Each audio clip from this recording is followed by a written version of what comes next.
సంతోషమేనా? దాదాపు 245 రూపాయల టికెట్ నీకు ఉచితంగా వచ్చింది.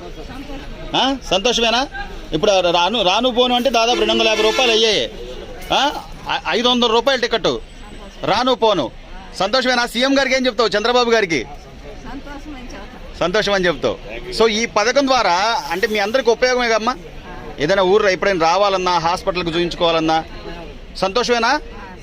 మేడం మీరు చెప్పండి. అంటే ఒక మహిళలందరికీ కూడా ఈ ఉచిత బస్సు ప్రయాణం కల్పించడం అంటే అనుకున్నారా మేడం? అంటే ఇంత లోటు బడ్జెట్లో ఇంత కష్టాల్లో కూడా ఈయన చేస్తాడా చేయడా?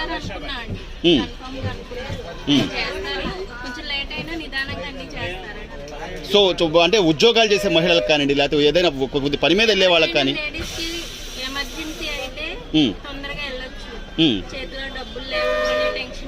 అవును.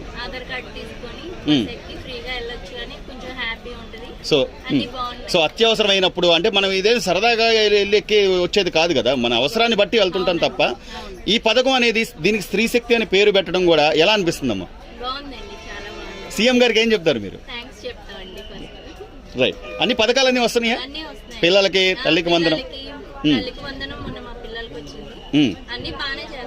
పెన్షన్లు, పెద్దవాళ్ళు ఎవరైనా ఉంటే పెన్షన్లు అని కానీ సంతోషమేనా? Right right.